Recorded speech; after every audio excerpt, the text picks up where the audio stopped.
Yeah, obviously. Duh.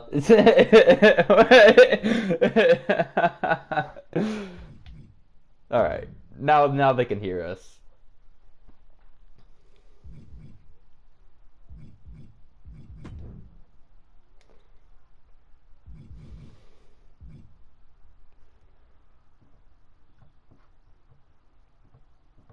Yeah, and we got a stacked card coming up here. It's gonna be a lot of fun going through it.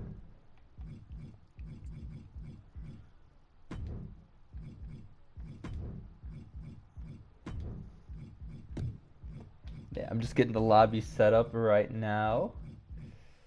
And there we go. Yeah, so the first match that I think is going to be shown is the FTR and Young Bucks match, just because I feel like it's going to be the match with given the most time. What do you think? Oh, did they say that? Okay. All right. Well, there you go. Well, I just hope that they give it. Yeah, I hope that they give it the time. I really need like 40, 45 minutes out of that.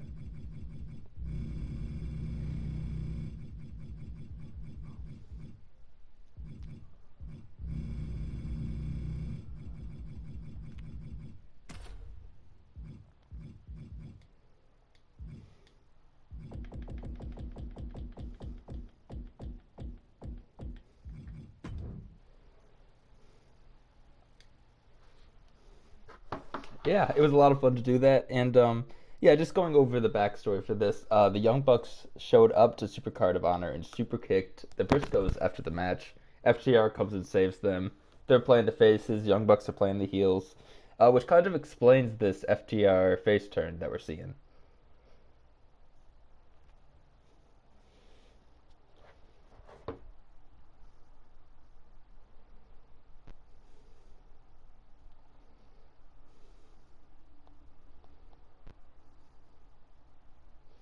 Do you think it's gonna come out today?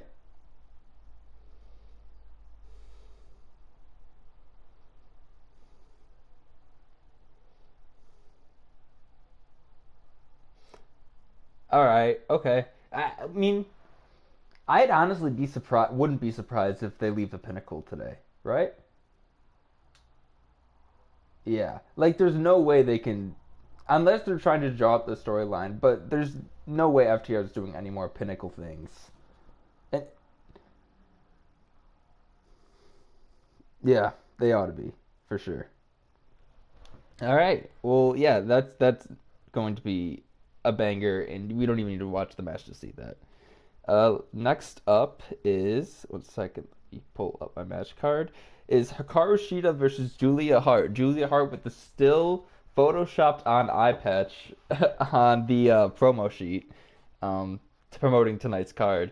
I don't know why they don't just take a picture with her in the eye patch. It's kind of pathetic at this point.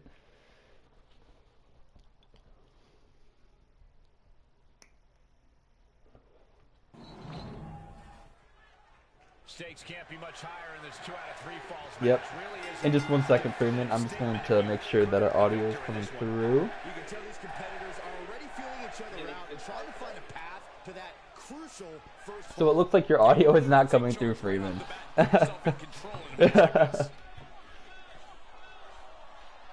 Easy fix.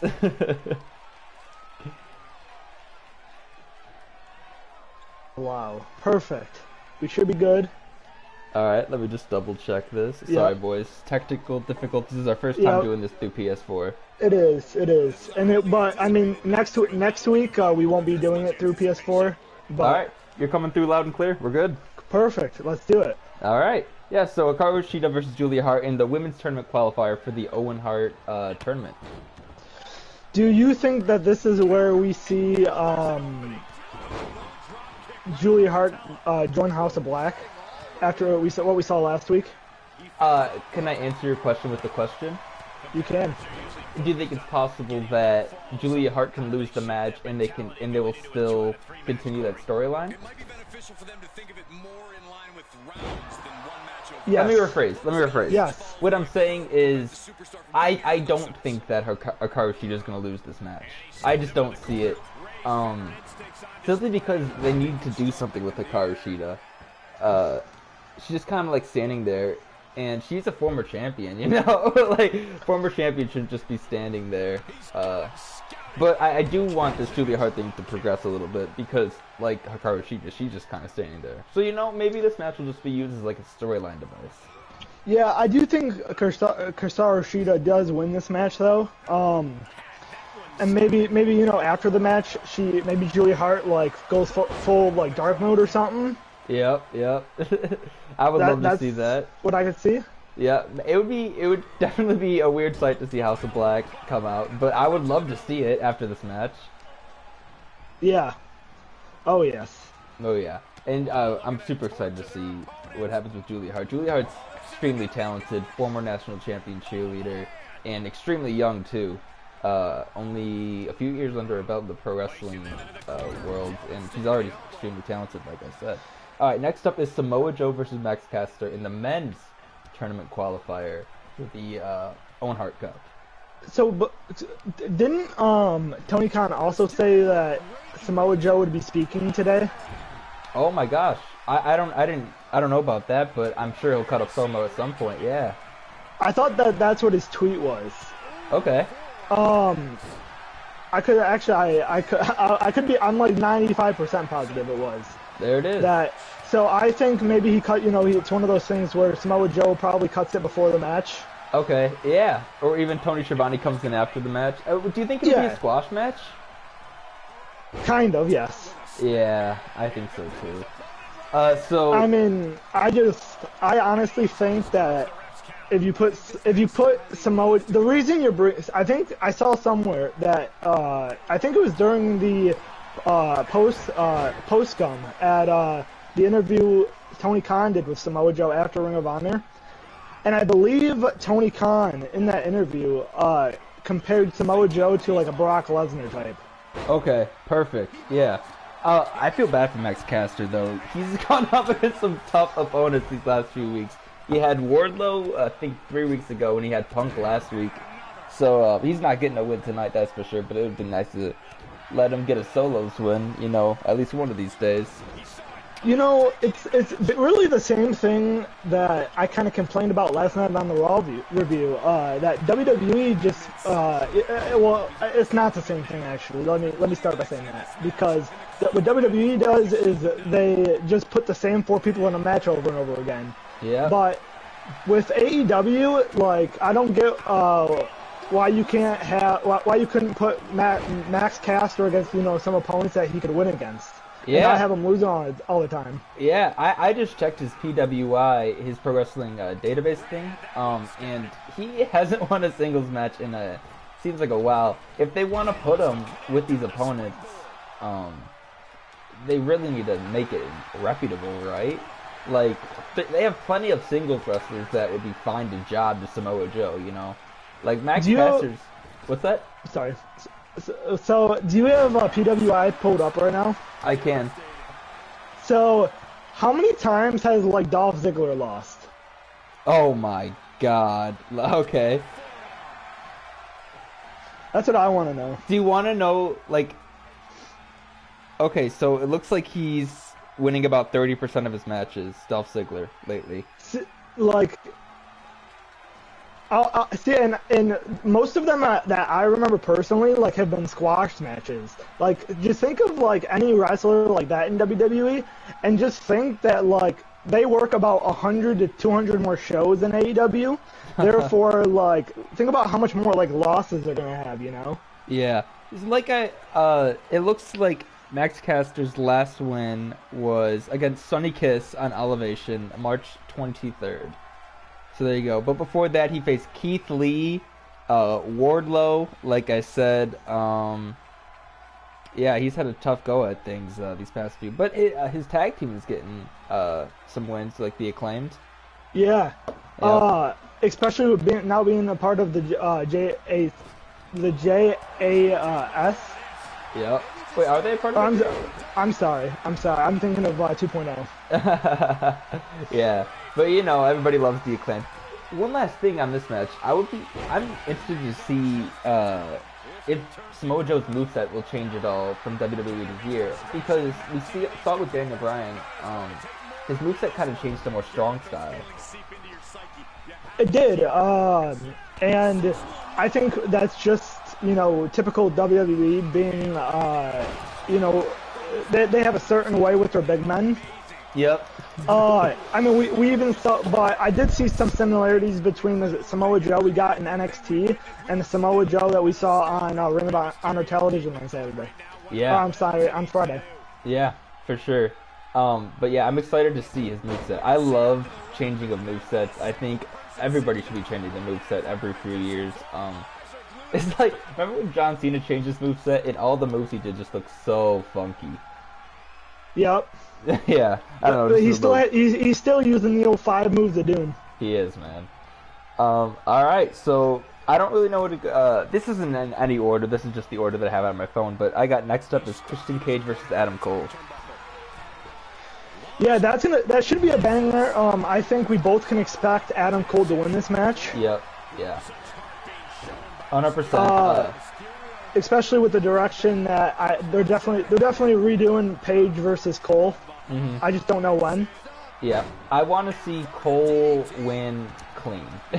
Is that too much to add? I know that goes against everything heel, but I feel like it's been a while. Like, dude has the Bucks and Red Dragon helping him out every match. You know what I mean? I would like to see a nice, clean Cole victory.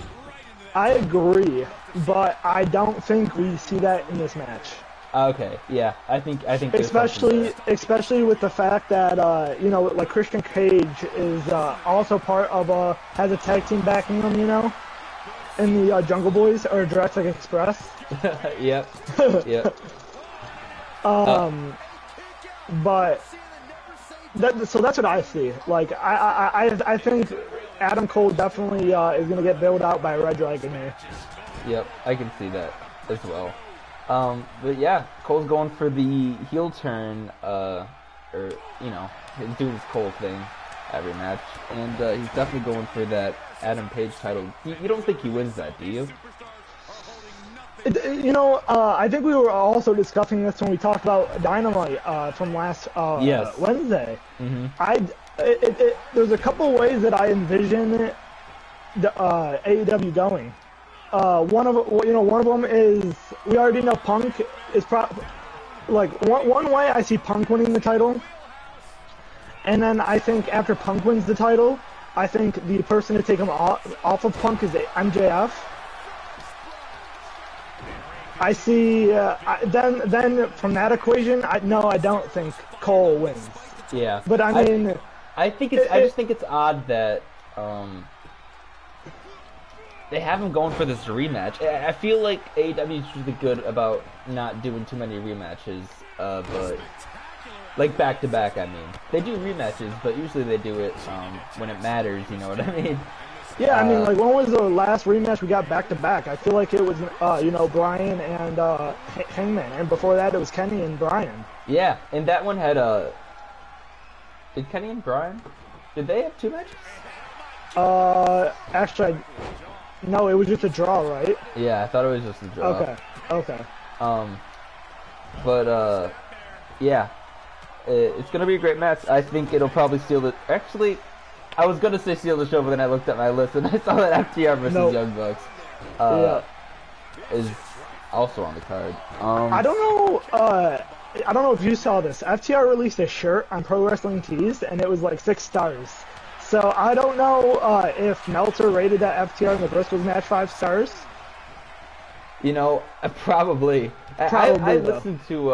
Oh, you know what? I was about to say I listened to him. I was actually listening to Jim Cornette, and Jim Cornette shit all over the match, bro. that's what Jim Cornette's stick is. I mean, if you listen to any of his any other AEW takes, it's really the same stuff. Is he like a WWE guy? Kind of, yeah. He's really a pro WWE guy. Like, he shit on Malachi Black, and like when he was facing Cody, he like shit on that match. Oh my god! And he hates the Young Bucks too, which you know. I don't see how he hates the Young Bucks. He calls them the Hardly Boys, is what he calls them. The Hardly Boys. The Hardly Boys. That part's funny. But yeah, moving on. We got the Butcher and the Blade versus the Hardys. Speaking of the Hardys, in a tables match. The Butcher and the Blade versus Hardys is the tables match, you said? Yeah. Oh, that's sick. I know. Dude, So, I mean, so the funny thing is here is, I wonder if, because we saw a couple weeks ago on Dynamite that that Jeff Hardy did a Swanton bomb off the arena. So I wonder if he like tries to one up it, like maybe he does a Swanton off the Titantron tonight or something, you know? oh man, every Because time it's we a talk tables about match. every time we talk about Jeff Hardy, I always talk about his bump card, right? They put this man in a tables match, bro. Are you freaking what fucking tables match, dude? This dude is pushing 45 and his body's probably like he's 60. Like, am I wrong here? No, you're definitely right. Yeah, in and outside of the ring, this bro tore his body to shreds. This just again, like I said, every time we talk about the Hardys, this is gonna be a very short run, and every single week they're proving that to us. It's a very short and exciting run. I don't know, they're gonna win. The Hardys are 100%. Yeah, they're gonna win. I was reading an article today that said that they think that this might be a coming out match, or Tony Khan thinks this is going to be a coming out match for Butcher and the Blade. Okay. I mean, I love Butch and Blade. They've came out to me a while ago. They've been out of the closet for a minute for me. Yeah. And plus they make I feel the same great way. music. Off topic, but they both make great music. I haven't listened. I think I've only listened to one of them, and I don't know who it is. Yeah, so Blade has a band called God's Hate, and they freaking slap. And that is gonna do it, almost as if it is perfect timing. Are you there? Yep, I'm still here. Alright, good. Yeah, so that's our Dynamite card. It's gonna be a good one. Tony Khan said it's a pay-per-view caliber card, and looking at it, it doesn't seem like it, but, you know, AEW constantly surprises us. I mean, to me, it looks like it doesn't look like a pay-per-view. It doesn't look like an AEW pay-per-view caliber, but to me, it looks like something I'd expect on like a WWE pay-per-view or like a Ring of Honor pay-per-view. Okay, yeah, I see that. Got anything else to add before we finish this up? No, I think it's going to be a great show. Don't forget, guys, to follow us on Twitter at HTurn or HTurn and HSpots on Twitter, and then follow our YouTube channel. Hit the subscribe button, and don't forget to come back for our review tomorrow at 4 p.m. Eastern time. Yeah, and just be on the lookout. I'm going to be putting on some content for the Indies, which is something that I'm very passionate about and extremely excited to get going. Yes, sir. Hell yeah. Now I just have to figure out how to end the stream, and we'll be all set.